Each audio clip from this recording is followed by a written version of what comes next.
2월 1일 함께 하실 하나님 말씀은 마태복음 9장 1절로부터 13절 말씀입니다.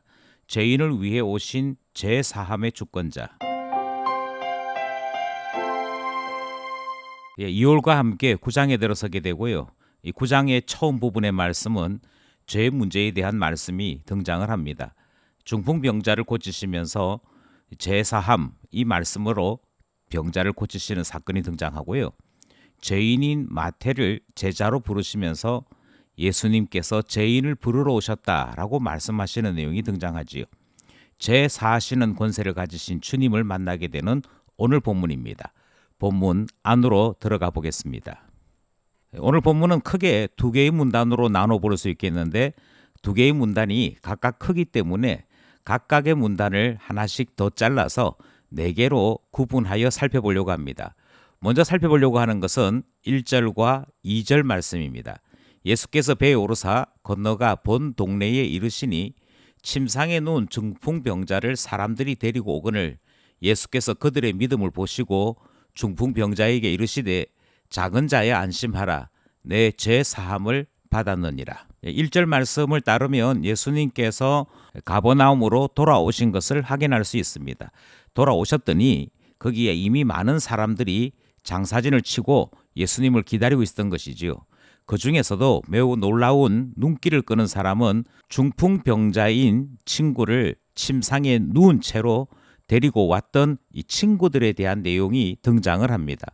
예수님께서 그들의 믿음을 보셨다라고 되어 있고 그리고 그 믿음대로 중풍병자를 고쳐주시는 것이지요.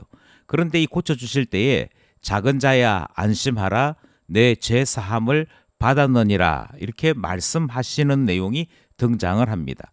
이때까지는 주님께서 말씀만 하신 것이고 또 친구들의 믿음을 칭찬하신 것만 등장을 하시는 것이죠.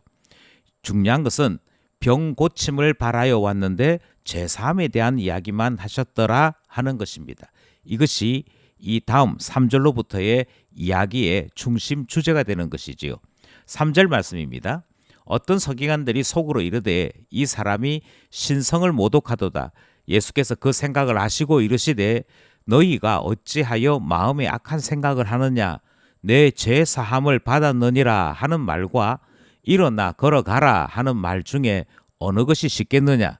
그러나 인자가 세상에서 죄를 사하는 권능이 있는 줄을 너희로 알게 하려 하노라 하시고 중풍병자에게 말씀하시되 일어나 내 침상을 가지고 집으로 가라 하시니 그가 일어나 집으로 돌아가거늘 무리가 보고 두려워하며 이런 권능을 사람에게 주신 하나님께 영광을 돌리니라. 앞서 1절과 2절에서 친구를 데리고 온 그들의 믿음을 보셨다라고 하는 것이 중심 주제가 된다면 3절부터의 이야기는 왜 이 중풍병자를 고치시면서 고침을 받으라 하지 아니하시고 죄 사함을 받으라 하셨는가 하는 점이지요. 이것을 두고 서기관들은 이 사람이 신성을 모독한다. 다르게 말씀드리면 하나님을 모독하면서 정작 자기 자신을 속이고 있다. 이렇게 생각했다는 것입니다. 4절 말씀을 보면 이와 같은 서기관들의 생각에 대해 예수님께서 그들의 생각이 악하다라고 평가하시는 내용이 등장을 합니다. 서기관들은 죄 사함이라고 하는 것은 눈에 보이는 일이 아니므로 죄 사함을 받았다고 한들 또는 죄 사함을 거절했다고 한들 표시가 나지 않는 일이며 이 사람들이 정작 원하고 있는 몸이 고침을 받는 것, 그래서 중풍병자가 침상에서 일어나 걷기도 하고 생활도 하는 것을 바라는 그 소원에는 어떤 능력도 행하지 않는 것이라 그렇게 생각했다는 것이지요. 그래서 예수님께서 물으시기를 죄 사함을 받았다라고 하는 것과 일어나 걸어가라 하는 말 중에 어느 것이 더 쉽겠느냐라고 질문하는 내용이 등장을 합니다. 만약 서기관들의 생각이라고 한다면 죄 사함은 말만 하면 되는 것이니 그것이 쉬운 일이고 일어나 걸어가라 하는 것은 지금 당장 기적이 나타나야 되고 치유가 나타나야 되는 일이니까 이것이 더 어렵다라고 생각했다는 것이지요. 그런데 예수님께서 계속 하시는 말씀은 이렇습니다. 세상에서 죄를 사하는 권능이 있는 줄을 너희로 알게 하려 하노라. 죄 사함이라고 하는 것이 얼마나 놀라운 권능의 문제인지를 예수님께서 알려주시겠다라고 말씀하시는 것입니다. 그러니 죄 사함은 단지 말장난의 이야기가 아니다라고 하는 것이고, 죄를 사하는 권능이 없이는 죄 사함에 어떤 선언도 있을 수 없음을 알려주시는 내용입니다. 이 말씀과 함께 예수님께서 중풍병자에게 말씀을 하시지요.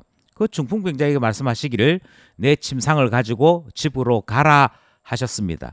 그러자 7절 말씀에 보니까 그가 일어나 집으로 돌아갔다라고 기록하고 있지요. 결국 죄 사함을 받았다라고 하는 것은 사람 몸을 치유하는 그 이상의 권능이요, 그 이상의 은혜인 것을 확인시켜 주셨습니다. 우리에게 있는 죄가 떠나기만 하면, 우리 안에 있는 더럽고 추한 하나님을 떠난 삶들이 바뀌어지기만 하면 얼마든지 회복이 일어나고 치유가 일어나는 것을 보여주신 것이며, 이 권능을 행하시는 분이 예수님이신 것을 나타내셨더라 하는 것입니다.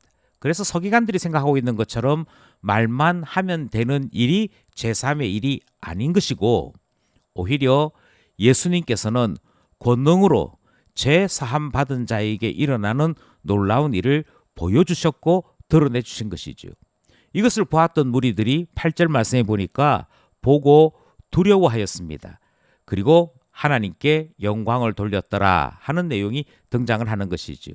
물론 이 사람들은 여전히 이 사역의 본질을 이해하지 못하고 있습니다. 우리 주님께서 죄 사하는 권능이 있는 것을 온전히 이해하지 못한 채 그들은 이런 권능을 사람에게 주셨다라고 하는데 그들의 한계 있는 인식을 발견하게 되는 것이지요. 주님께서 이 권능의 주인이십니다. 우리 주 예수 그리스도에게 죄 사하는 권능이 있음을 보여주시는 사건, 그 사건이 오늘 본문 1절에서부터 8절까지 말씀이었습니다. 둘째 문단은 9절에서부터 13절 말씀입니다. 이 말씀도 역시 본문이 길기 때문에 두 개로 나누어 살펴보겠습니다. 예수께서 그곳을 떠나 지나가시다가 마테라 하는 사람이 세간에 앉은 것을 보시고 이르시되 나를 따르라 하시니 일어나 따르니라. 예수께서 마태의 집에 앉아 음식을 잡수실 때에 많은 세리와 죄인들이 와서 예수와 그의 제자들과 함께 앉았더니, 먼저 살펴보고자 하는 것은 9절과 10절입니다. 9절과 10절에서는 상황 설명이 등장을 하지요. 예수님께서 길을 가셨습니다. 길을 가시다가 한 사람을 발견하죠. 그 사람의 이름은 마테라 하는 세관원입니다. 그런데 그가 세관원 앞에 앉아 있다가 나를 따라오라 하시는 예수님 말씀에 일어나 따라갔더라 하는 내용이 기록되어져 있습니다.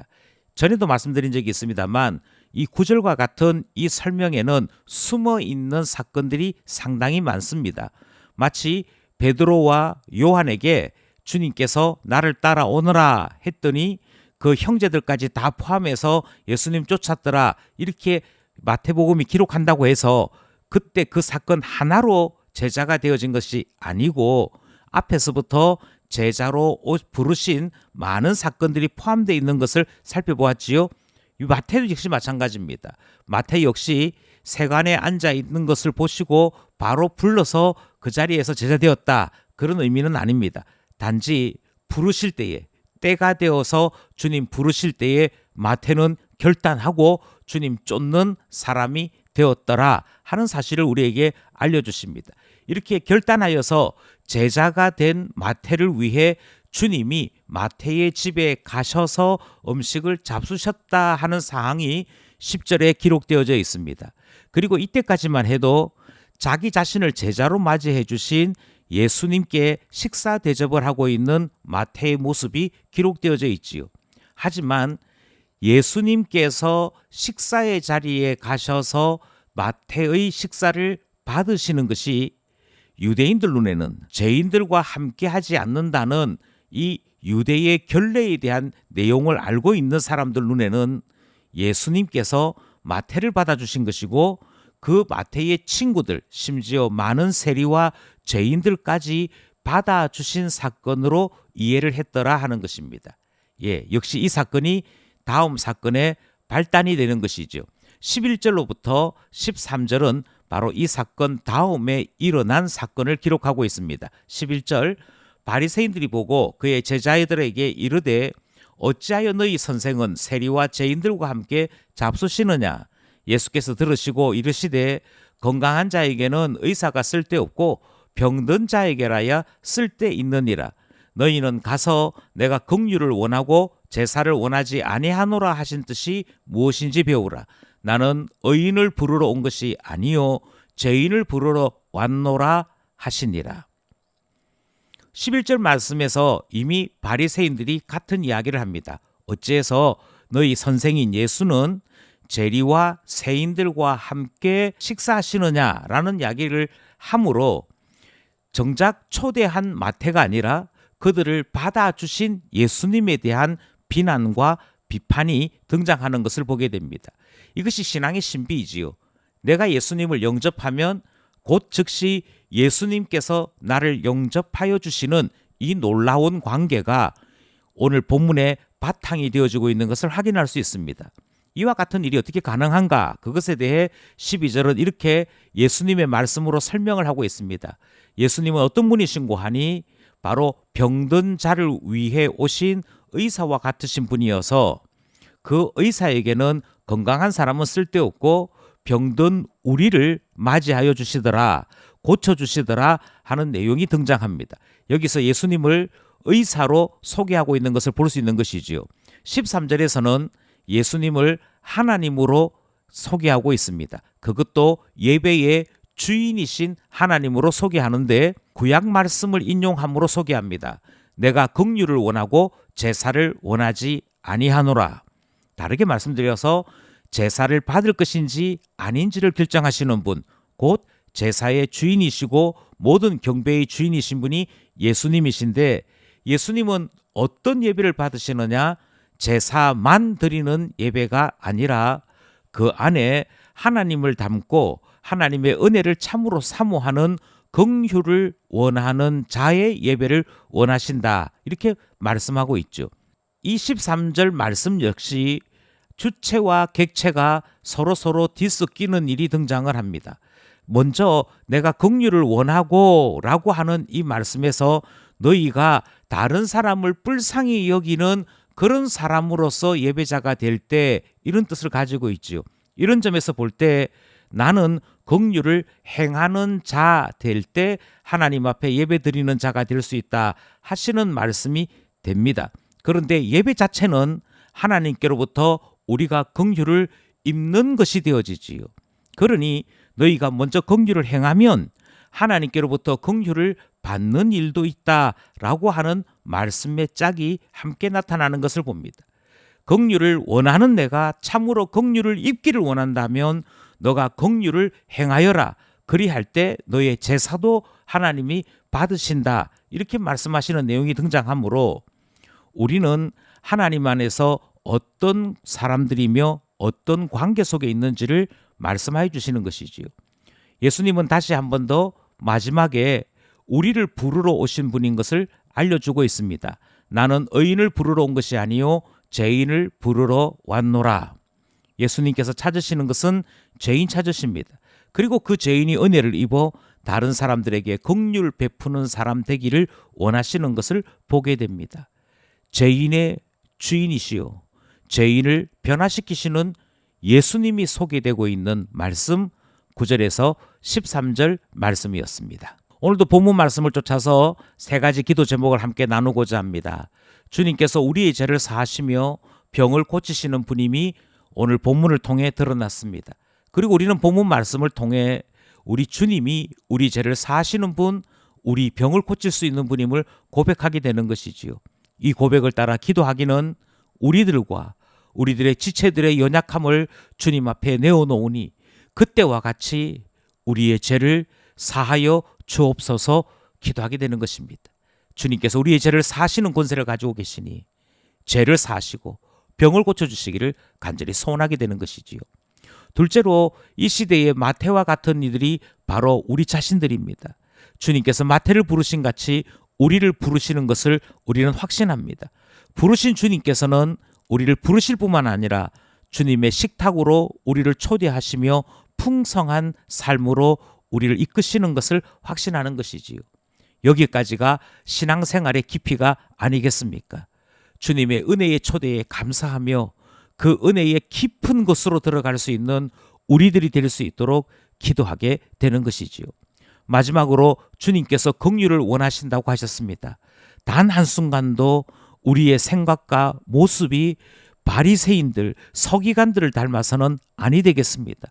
그들은 제사 드리는 것으로 모든 경건을 대신했고 그들의 껍데기 삶을 통해 그들의 내면까지도 정결하게 된 듯 착각하는 사람들이었습니다. 하지만 주님은 죄인을 부르러 오셨다 말씀하심으로 그들의 거짓되고 껍데기 신앙이 아무 가치 없음을 말씀하여 주셨습니다. 우리가 바리새인을 닮아서는 아니 되겠습니다. 서기관을 닮아서는 아니 되겠습니다. 오직 신앙의 본질을 따라 긍휼을 행하며 주님의 긍휼을 소원하는 참 신앙인으로 이끌어달라 기도하게 되는 것이지요. 오늘도 말씀과 기도로 살아가는 2월 월요일 오늘 하루 되기를 간절히 소원합니다.